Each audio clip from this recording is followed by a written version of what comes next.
Yes, people, what's happening? Welcome back to the channel and welcome to another video. And this weekend, it is the big one. England versus France World Cup quarterfinals with a place in the last four at stake. A win for England would see them match their 2018 exploits in Russia, and a win for the defending champions France would see them take a step closer to perhaps retaining the World Cup trophy, which I don't believe has been done since Uruguay won the first two editions of the World Cup in 1930 and 1934. This is going to be a real tough test for England, playing arguably one of the best teams at the tournament, certainly the form side, you would have to suggest. Defending world champions. They've got Kylian Mbappe in their ranks, Dembele, Griezmann, Giroud. There's plenty of danger men to look out for. But England themselves, under Southgate, are quietly going about their business, having a very good tournament, only conceded 2 goals, 1 non-penalty goal. And there seems to be a growing belief that, England can get this done. And a win in this game would certainly leave them with an outside chance of making the final, certainly, and definitely potentially going on to win the tournament. I mean, George, how do you view England's chances in this game? Because let's make no mistake about it, this is a huge, huge test. Yeah, it's going to be our first real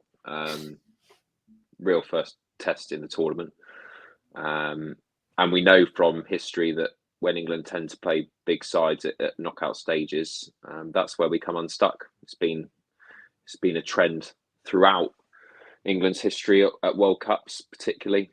But I've got a different perspective on this England side. I really do feel this England team have a belief and a quiet way of going about their business without really listening to the hype. I think before, in years gone by, England were perhaps kind of swirled into the media hype and maybe the expectations and the pressure got to them. But I just don't see that with this team. I feel like there's a calm and assured kind of going about our business one game at a time sort of atmosphere. And we've been a little bit underwhelming performance-wise. It's not been blitz football compared to, let's say, for example, Brazil.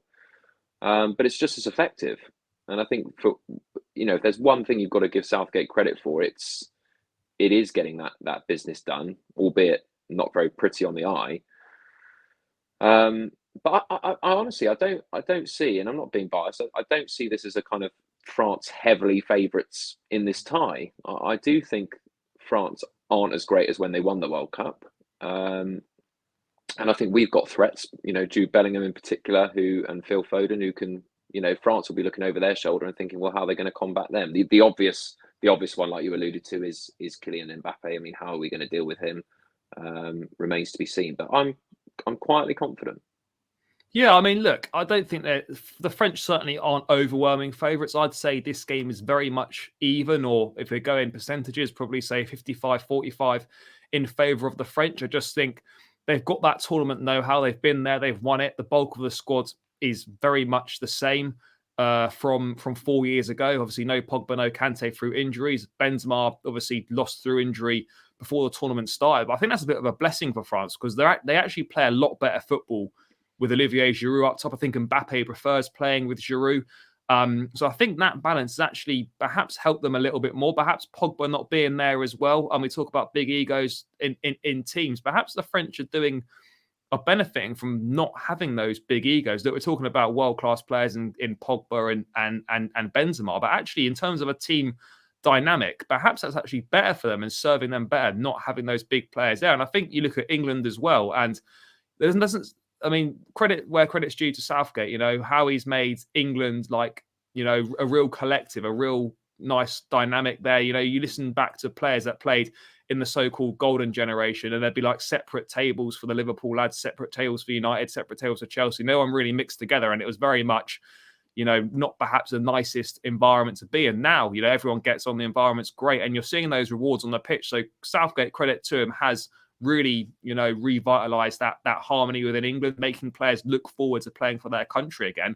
And he's a very good tournament manager. His record in the tournaments is second to none. Obviously, we haven't won anything, but to think back to tournaments before he came here, we were going out to the likes of Iceland, and now to make semi-finals, finals, and being with a chance of making another semi is credit to him. Just on Southgate, before we dive into the game slightly more, mate, a loss for England on Saturday. This could well be potentially his last game in charge. The FA do want him to stay on till Euro 2024.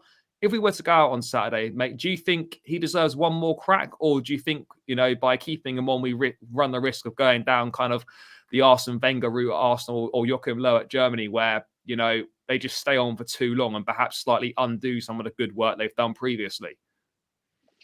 There's always a risk of that. Of course there is, because you're in an unknown entity with, should we press the button? Should we not? I mean, you see that enough in club football where clubs chop and change their managers, and some have an immediate bounce and others just take longer. I mean, you look at Manchester United and the amount of managers they've had to go through to finally get some stability. It's like what you mentioned at the top of the show about the players and the camaraderie around the squad. I think there's a lot of work that's been put in that to get to where it is now. And I mean, I was speaking to you privately, mate. I was saying, be careful what you wish for in this scenario. I think, obviously, looking at it, quarterfinal exit, almost going backwards now if we were to get knocked out, albeit against France. But then if you lose Southgate, I think, again, does the dynamic of the whole team change? New ideas? It's a difficult one, but what I will say is I think regardless of what the result is, I think it will be on Southgate's terms. I think the FA will stand by him. So whatever decision he wants to make, it will be his decision personally, whether he wants to give it another crack or not. He signed that extension to take us to the next European Championships. I would personally love to see him do it, because I think at the moment, I think we're in the right direction. If we were to go out on Saturday, I don't think it's a disaster. It's just the fact that we're playing one of the better teams. But yeah, I think it will be on Southgate's terms. But there is definitely a potential for him to go. There's absolutely no question about that. Yeah, I mean, I think, as you say, it'll definitely be on his terms. The FA are by no way gonna sack him after this tournament. They very much want him to stay, so it will be on his terms whether he thinks he can carry on, whether he's got it in him to go for another 2 years, if he thinks he can take this team any further. But back to the game itself, mate. Obviously, we've touched on it. Kylian Mbappe is going to be the man to stop. I mean, it'd be naive to pretend that, France are nothing other than Mbappe, because that's completely untrue. We've seen Olivier Giroud, who we know well from time at Chelsea and in the Premier League with Arsenal as well, has become the all-time top goal scorer for France, overtaking Thierry Henry. Antoine Griezmann's having a very good tournament, being deployed in a slightly deeper role in a three-man midfield. Having Ousmane Dembele looks to be playing some of the best football of his career, a big threat. So it isn't just Mbappe, but Mbappe, we've seen, top goal scorer in the French league, top goal scorer in the Champions League, top goal scorer in the World Cup. This is the form player in world football. I'll probably say the best player on the planet right now. How do England combat him from your perspective? Because we know he's got frightening pace. He's a great finisher. Harry Maguire's got zero pace. That's his big weakness. Despite how good a tournament he's had, pacing behind for Harry Maguire is a big, big problem. How do you see England sort of dealing with Mbappe? It's $1 million question, isn't it? I think at times you have to accept that you're going to have to ride your luck. He's definitely going to get chances, and it's just a question of, can Pickford make the saves? Are we going to ride our luck a bit? Is he going to miss chances? I'm sure Southgate's working on a plan behind closed doors. He's had a week to be able to get it together.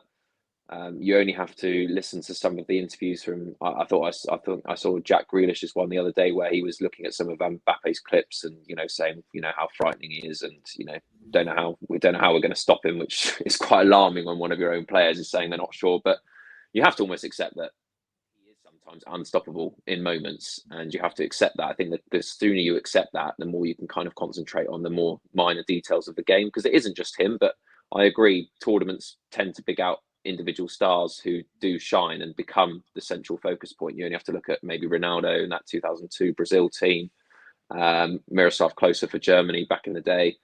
So I think we're going to have to play deeper. We're going to have to play the standard England way of perhaps not having as much of the ball as we're used to, and being tight to break down with a low block. There's been a lot of discussions, hasn't there, with the pundits about, is he going to revert to 5 at the back? I personally don't actually want to see that. I've been umming and ahhing about it for a few nights now, but I think it would be a regression to go back to a usual format of system that hasn't worked in big games for us when we're playing so well with the 4, because I don't want to sacrifice a midfield player in there. And we would have to if we play 5. But then you've got the counter argument, have you? And if you got that extra man in the back, then you can double up on Mbappe and play a lower block, which kind of combats that. Him attacking from deep, and such a tough one. I mean, it is a tricky one, but for me, I think England have been playing so well with this back four all tournament. Why change something that's working? For me, it just wouldn't really make any sense. I think the back four have been playing really well in it, and taking a player out of midfield to get an extra defender in, what you gain in defence, you then kind of lose in the midfield. And that midfield's so nicely balanced at the moment that I think you'd be actually causing more damage than good by putting an extra defender on. That's how I see it. I hope he doesn't. We saw it in the Euros though. As soon as we played Germany, he reverted back to that back three. So it's a toss up really. I mean, I would like to think that he's changed in this tournament and he's a lot more attack minded. He seems to be much more on the front foot by his own standards. So this would be a big regression for me if he were to go to the back five. But then again, he could win with the back five if it happens, and then these comments look stupid. But I think on the face of it, on the evidence we've got so far, to go with the back five for me would be a bit of a step backwards, personally. I'm glad we agree on that. I think, mate, the back four completely picks itself. You're happy with, obviously, Kyle Walker definitely to continue. He'll be tasked with kind of trying to keep the shackles on Mbappe. We know that Trippier is a Southgate favourite, but ultimately Kyle Walker is the better player. He is more experienced. So he gets the nod in there. So I think that's kind of pretty obvious from that perspective. I mean, mate, I think we agree that the team should pretty much be unchanged. But I just wanted to quickly touch on midfield. What have you made of the inclusion of Jordan Henderson? I think for me, I was like many fans, was critical of like Henderson when he came on against the US. Like, what's Southgate doing? Why is he bringing Henderson on? He played against Wales. He wasn't dreadful, but him playing alongside Bellingham seems to allow Bellingham a bit more extra freedom to get forward a lot more. And Bellingham looks a lot more comfortable when Henderson plays alongside him. And it looks a lot more balanced than when, say, Mason Mount has played there. I mean, how impressed have you been with what Henderson's done since he's coming? Because he's not had the best of tournaments. He's never really been that great in an England shirt. But Southgate seems to have stumbled across a midfield that has got a perfect balance right now.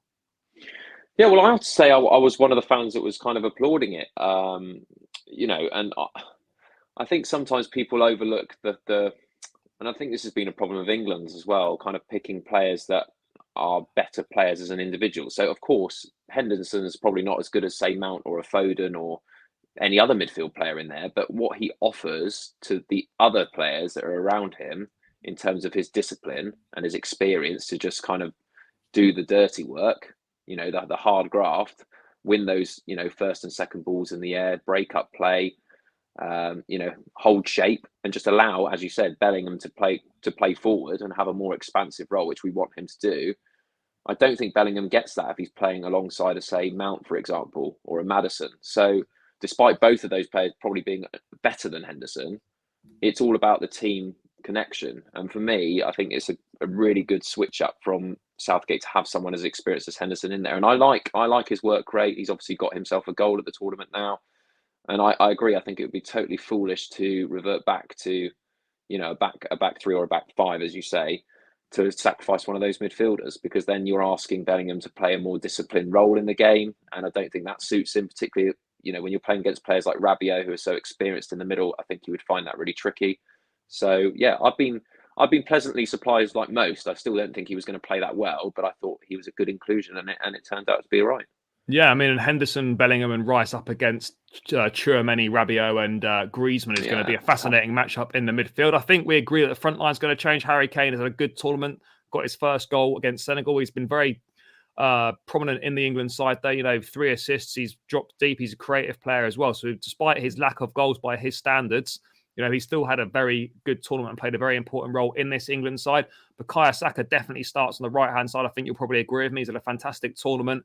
It's a real threat for us down that side. And then Phil Foden, who wasn't really in the starting lineup to begin with in the tournament, has now proven his worth, shown how good a player he is, how good we know he is. And now we're starting to see that Manchester City form in an England shirt. And George, for you, an absolute shoo-in and probably you can almost say England's kind of secret weapon in a game like this, potentially. Someone that can make something happen out of nothing. I don't really think there's anyone else on that pitch that can do what he could do.